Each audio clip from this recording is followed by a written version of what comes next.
నమస్తే welcome to our channel నేను మీ సిరి రాబోయే రోజులలో చంద్రబాబు నాయుడు గారు ఢిల్లీలో చట్టం తిప్పబోతున్నారా అంటే మోడీ గారు చంద్రబాబు నాయుడుకి ప్రాధాన్యత ఇవ్వబోతున్నారా సో ఈ అంశాన్ని మనకి వివరించడానికి మనతో పాటు ఉన్నారు ప్రముఖ senior journalist political analyst CS Rao garu నమస్కారం నమస్తే సార్ రాబోయే రోజులలో అంటే పొత్తులు పెట్టుకున్న తర్వాత రాబోయే రోజులలో ఢిల్లీలో చట్టం తిప్పే అవకాశం ఉందా చంద్రబాబు నాయుడు గారు అంటే మోడీ గారు ఏమన్నా మరి బాబు గారికి ఏమైనా ప్రాధాన్యత ఇచ్చే అవకాశం ఉందా ఢిల్లీలో ఊరేనండి చంద్రబాబు నాయుడు అనగానే ఒక నేషనల్ ఫిగర్ అవును సార్ జాతీయ స్థాయిలో చంద్రబాబు నాయుడు అని అంటే అందరికీ పరిచయం ఉన్నటువంటి ఒక లీడరు ఆయన ఇప్పుడు ఎన్డీఏలో భాగస్వామి అయిపోయారు ఎన్డీఏలో భాగస్వామి అయ్యి బీజేపీ జనసేన తెలుగుదేశం పార్టీ కలిసి ఆంధ్రప్రదేశ్లో ఎన్నికలకు వెళ్ళబోతున్నాయి ఇంతవరకే అందరూ చాలామంది చూస్తున్నారు నెక్స్ట్ ఏంటి అనేది ఆలోచించిన తర్వాతనే నరేంద్ర మోడీ అమిత్ షా ఇద్దరు కూడా చంద్రబాబు నాయుడు తోటి పొత్తు పెట్టుకున్నారు అనేది ఒక వర్షన్ ఢిల్లీ కేంద్రంగా వినిపిస్తుంది ఏంటి ఆ వర్షను అని అంటే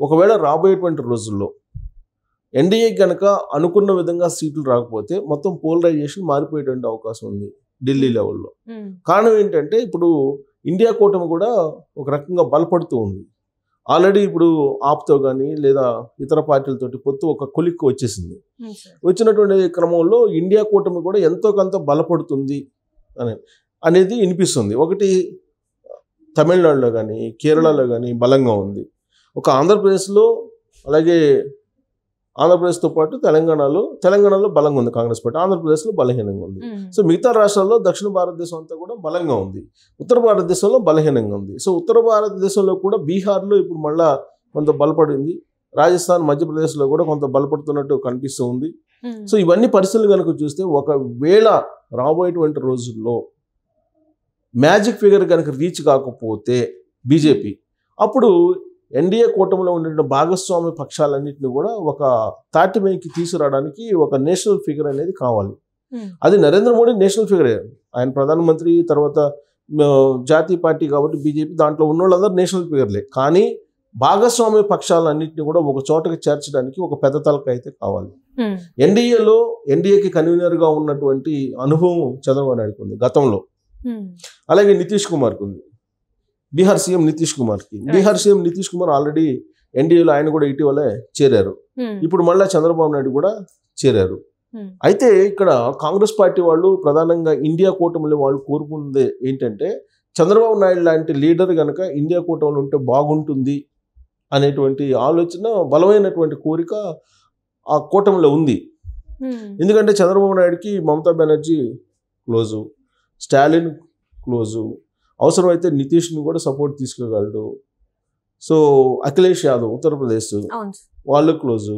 అంటే రాజకీయంగా వీళ్ళంతా కూడా పూర్వం నుంచి కూడా కలిసి దేశ స్థాయిలో రాజకీయాలు నడిపినటువంటి వాళ్ళు అలాగే బీజేపీలో కూడా ఒక సెక్టార్ ఒక భాగం ఒక గ్రూపు లీడర్లు కూడా చంద్రబాబు నాయుడు నాయకత్వాన్ని సమర్థిస్తూ ఉంటారు సో ఇంత విస్తృతంగా ఆయన సామర్థ్యం ఉంది సో ఇలాంటి సామర్థ్యం ఉన్నటువంటి లీడర్ని ఎలా అయినా సరే బెండ్ చేసుకోవాలి అనేటువంటి ఉద్దేశంతో అమిత్ షా అలాగే మోడీ ఇద్దరు ముందల కాళ్ళకు బంధం వేశారు దాంట్లో భాగంగానే ఎన్డీఏలో ఆయన భాగస్వామ్యం చేసుకొని పొత్తు పెట్టుకున్నారు అయిష్టంగానైనా సరే చంద్రబాబు నాయుడిని దగ్గరకు చేర్చుకున్నారు అనేటువంటిది వినిపిస్తుంది ఇప్పుడు సో రాబోయేటువంటి రోజుల్లో ఎన్డీఏలో చాలా కీలక భాగస్వామి కాబోతూ ఉన్నారు అనేది ఒకటి ఎన్డీఏలో కీలక భాగస్వామి అయ్యి అక్కడ ఎన్డీఏని నడిపేటువంటి సత్తా ఉన్నటువంటి లీడర్గా ప్రొజెక్ట్ చేయాలి చంద్రబాబు నాయుడు అనేటువంటి ఆలోచన కూడా చేస్తున్నారు దీనికి అంతటికి కారణం ఏంటంటే ఒకవేళ వాళ్ళు అనుకున్నట్టు 370 లేదా 400 ఎన్డీఏ కూటమికి 370 బీజేపీకి అంటున్నారు అన్ని రాకపోవచ్చు అనేది తాజా సర్వేలు చెప్తున్నాయి ఓకే ఎన్డీఏ కూటమి అధికారంలోకి వచ్చే అవకాశం ఉంది కానీ బీజేపీకి అన్ని రాకపోవచ్చు అని అంటున్నారు అన్ని రాకపోతే కనుక అప్పుడు చంద్రబాబు నాయుడు లాంటి సీనియర్ అవసరం ఉంటుంది బీజేపీకి ఎందుకు ఉంటుంది అని అంటే ఇప్పుడు నరేంద్ర మోడీనే బీజేపీలో ఉండేటువంటి ఒక గ్రూపు వ్యతిరేకిస్తూ ఉంటుంది ఒక గ్రూపు సమర్థిస్తూ ఉంటుంది కాబట్టి ఇప్పుడు రేపు రాబోయే రోజుల్లో ఫుల్ ప్లెడ్జ్డ్గా మెజారిటీ రాకపోతే నరేంద్ర మోడీని ఎన్డీఏలో ఆయన్ని ప్రధానమంత్రి అభ్యర్థిగా కూడా ఒప్పుకోకపోవచ్చు చాలామంది అలాంటి సిచ్యువేషన్ వస్తే కనుక రాదని చెప్పేసి సర్వేలు చెప్తున్నాయి వస్తే కనుక నరేంద్ర మోడీని కాదని వేరే వాళ్ళని ఎన్డీఏ తరఫు నుంచి ప్రధానమంత్రి అభ్యర్థిగా కూడా ప్రపోజ్ చేసే అవకాశం లేకపోలేదు ఇంకొక వైపు ఇండియా కూటమిలో బలమైనటువంటి లీడర్లు ఉన్నారు కేజ్రీవాల్ మమతా బెనర్జీ మాయావతి ఇంకా దూరంగా ఉన్నారు, తటస్థంగా ఉన్నారు ఇప్పుడు. అలాగే ఎన్సీపీ నేత శరద్ పవార్ కానీ వీళ్ళందరూ, ఇలాంటి వాళ్ళందరూ ఉన్నారు. స్టాలిన్ కానీ, పినరయ్ విజయన్ కేరళ సీఎం, వీళ్ళందరూ కూడా బలమైనటువంటి లీడర్లు ఇండియా కూటమిలో ఉన్నారు. వాళ్ళందరూ కూడా చంద్రబాబు నాయుడు యొక్క నాయకత్వాన్ని కోరుకుంటున్నారు. వాళ్ళందరూ కూడా ఇండియా కూటమి వైపు ఆయన రావాలని కోరుకున్నారు. ఇప్పుడు ఇండియా కూటమి వైపు ఉంటే కనుక ఆయనే ప్రధానమంత్రి అభ్యర్థి అయ్యే అవకాశం ఉంది అనేది కూడా ఇప్పుడు కాంగ్రెస్ పార్టీలో ఉండేటువంటి ఒక వర్గం భావిస్తుంది. ఇది రైట్ టైము.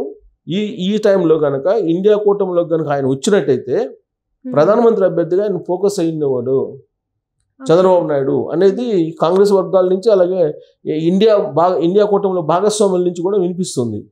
ఇలాంటి ప్రతిపాదన వస్తున్నటువంటి విషయాన్ని ముందే గమనించినటువంటి నరేంద్ర మోడీ, అమిత్ షా ఎన్డీఏలో భాగస్వామ్యం చేసేసుకున్నారు.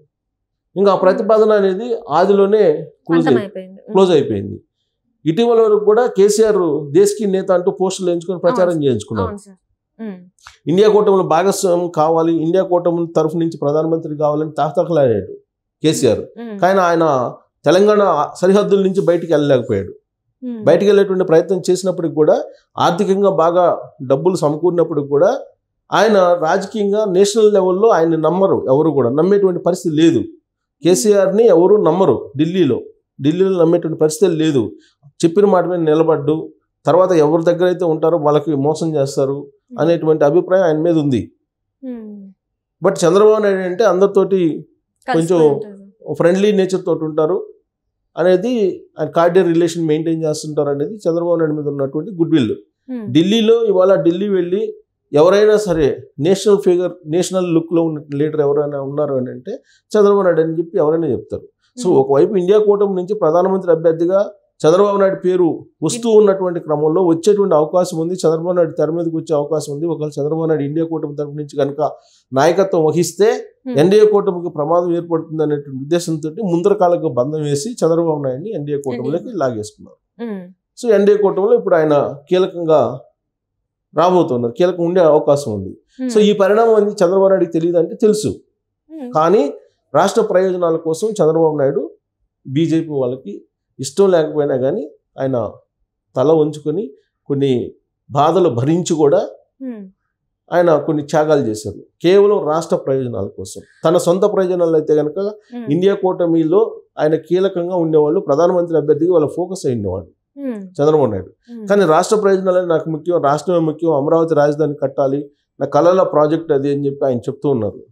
సో అందుకే ఆయన అమరావతి కోసం, లేదంటే ఆంధ్రప్రదేశ్ రాష్ట్ర ప్రజల కోసం జగన్మోహన్ రెడ్డి అరాచకాలని అడ్డుకోవడం కోసం బీజేపీతో చేయగలపాల్సినటువంటి పరిస్థితి వచ్చింది. సో ఇవాళ ఆయన ఎన్డీఏలో భాగస్వామ్యం అయ్యారంటే కేవలం ఆంధ్రప్రదేశ్ కోసం, ఆంధ్రప్రదేశ్ ప్రజల కోసమే. ఆయన వ్యక్తిగత ప్రయోజనాలు లేదంటే ఆ వ్యక్తిగతమైన రాజకీయ ప్రోగ్రెస్ కోసం అయితే ఇండియా కూటమిలోకి వెళ్ళి ఉండేవాళ్ళు. ఒకవేళ ఇండియా కూటమిలోకి వెళ్తారేమో అని చెప్పి ముందుగానే నరేంద్ర మోడీ, అమిత్ షా ఇద్దరు కలిసి వ్యూహాత్మకంగా ఆయన ఎన్డీఏ కూటమిలోకి భాగస్వాములు చేసుకున్నారు. సో రాబోయేటువంటి రోజుల్లో ఇండియా కూటమిలో ఆయన కీలకమైనటువంటి రోల్ పోషించే అవకాశం ఉంది. ఢిల్లీ పీఠం మీద కూర్చోడానికి అవకాశం వచ్చినప్పటికీ కూడా గతంలో వచ్చినప్పటికి కూడా దాన్ని పక్కన పెట్టేశారు. ఇప్పుడు మళ్ళా ఇండియా కూటమి నుంచి ఆయనకి అవకాశం వచ్చినప్పటికి కూడా ఢిల్లీ పీఠం అవకాశం వద్దనుకొని రాష్ట్ర ప్రయోజనాల కోసం ఇండియా కూటమిని కాదనుకొని ఎన్డీఏ కూటమిలో భాగస్వామ్యం అయ్యారు.